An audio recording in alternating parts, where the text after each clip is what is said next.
Hello, it's Wayne here from Whiskey Alpha, and as you can see, I'm not at the airfield. I'm actually in my back garden, and this is the introduction to another video. It's an interesting video because it's one that's been floating around on my editing bench for the last six, 8 weeks, and basically it's a video of a landing at Sandown airfield down on the Isle of Wight, and it wasn't a very good landing. Now, to give you a little bit of background, it was part of a school trip to fly from Elstree down to Sandown. The flight school that I learnt with do trips every month or so, and Sandown was one. And I'd grabbed another pilot, in fact David, who's one of the pilots in the share, because I'd never flown to Sandown. I'm still a relatively new pilot, and I'm sort of feeling my way around various airfields and flying in general. So I thought, yeah, let's grab David, just so he can do the radios, he can do a bit of navigation, and it's something to do as we fly down. Also took Kaz, she was in the back. A little bit of background, a couple of weeks before this flight, I'd flown to Meppershore with another pilot. Now, Meppershore is a small grass airfield. It's actually the base for our engineers, and our plane was going in for a 50-hour. And I had a couple of issues trying to land. I'd done 3 attempts, and on the 4th actually turned around to the other pilot and said, you land it. Fundamentally, I was too high and too fast. I still had the sort of PA-28 mentality. I hadn't translated it into 172.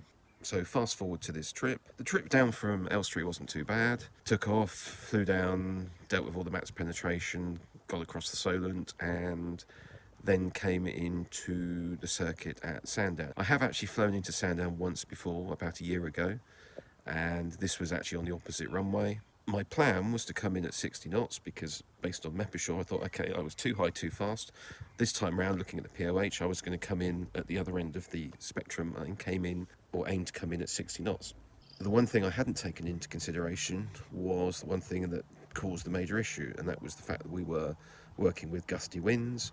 Forecast was 25 gusting to 35, and although the direction wasn't too bad, it was the gusting element that caused me issues. So I'm going to let you watch the video now. We are just about to turn base to final and then proceed to go and land. Apologies, there's no audio track on this part of the video, as the camera that actually ran that audio died about 5 minutes before we did the turn.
Ouch. So, as you can see, I did manage to land the aircraft. Fundamentally, I was coming in too slow. I was aiming for 60 knots. When I got a gust, suddenly I got hit with 45 knots. And considering in that configuration, I'm stalling about 42, according to the POH, that was quite low, and you did hear the stall warning kicking off. I think that also threw me slightly, and I was also too low, so I had to put power on to get over the trees, which is not a great idea. And it was all a bit sloppy and a bit messy. The actual landing itself wasn't too bad. I've analysed this video for hours, and I've gone through it frame by frame, and actually the video demonstrates the landing and the approach wasn't as bad as it actually felt. One question that is going to come up is, should I have done a go around? And the answer is Yes, no. At the time, I didn't make that decision. At the time, I felt that I still had enough control, and thus the approach was stable enough for me to land the aircraft, and I landed the aircraft. Should I have done things differently? Most certainly, yes. I came in too slow. I put the flaps on a little bit early just to try and slow things down, because again, mentally I tend to do these things too fast, therefore let's come in slower. And I made a number of changes to my normal approach, which that I think contributed to all the issues I had. Anyway, I've posted this video as a learning experience for myself, and hopefully other people can learn from it in terms of these are possibly some things that you shouldn't do.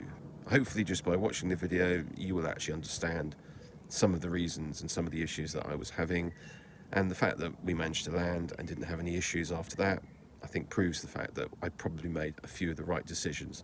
I did make some mistakes, I am admitting to that. If you like what I'm doing, please consider the old thumbs up and consider subscribing to the channel. There is more material due. I haven't actually been flying recently for one very simple reason. I've got COVID, which is one of the reasons I'm in my garden and not at the airfield. But for me, it's turned out to be a little bit of a bad cold. Thanks for watching. Don't forget, have fun, and above all, be safe. Bye.